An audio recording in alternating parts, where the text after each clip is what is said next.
আসসালামু আলাইকুম, ব্যাচেলার টাইমসে স্বাগতম। আজ আমি আপনাদেরকে মাশরুম রান্না করে দেখাবো। প্রথমেই আমি পেঁয়াজ, রসুন, মরিচ এগুলো কেটে নিয়েছি। মাশরুমগুলোকে কিছুক্ষণ সিদ্ধ করতে হবে। আমি 5-6 মিনিটের মতো মাশরুমগুলোকে সিদ্ধ করে নিয়েছি।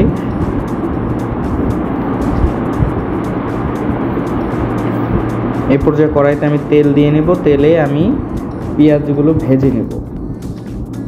আপনারা দেখতে পাচ্ছেন আমি পেঁয়াজগুলোকে ভেজে নিচ্ছি একটু বাদামি কালার হওয়া আগ পর্যন্ত। তারপর আমি টমেটোগুলো ছেড়ে দিব। টমেটোগুলো পেঁয়াজের সাথে হালকা করে ভেজে নেব।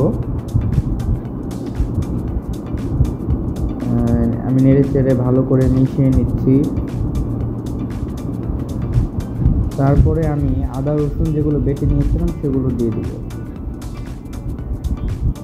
এবং আদা রসুনগুলোকে ভালো করে কষিয়ে নেব। আপনারা দেখতে পাচ্ছেন আমি আদা রসুনগুলোকে একটু ভাজা ভাজা করে নিচ্ছি যেন কাঁচা ফ্লেভারটা না থাকে। মোটামুটি আমার ভাজা হয়ে গেছে। এখন আমি হলুদ দিব 1 চা চামচ, জিরে দিব 1 চা চামচ। এটি রান্না করতে খুব বেশি মশলার প্রয়োজন হয় না এবং আমি মশলাগুলোকে একটু ভেজে নিচ্ছি। এরপর যে আমি পানি অ্যাড করে দিব মশলাগুলোকে ভালো করে কষানোর জন্য। প্রয়োজন মতো লবণ দিয়ে নিয়েছি।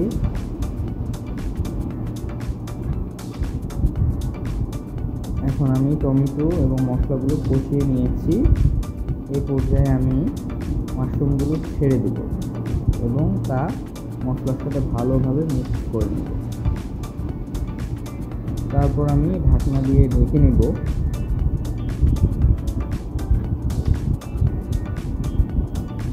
একটু পানি অ্যাড করে তারপর ঢাকনা দিয়ে ঢেকে নেব।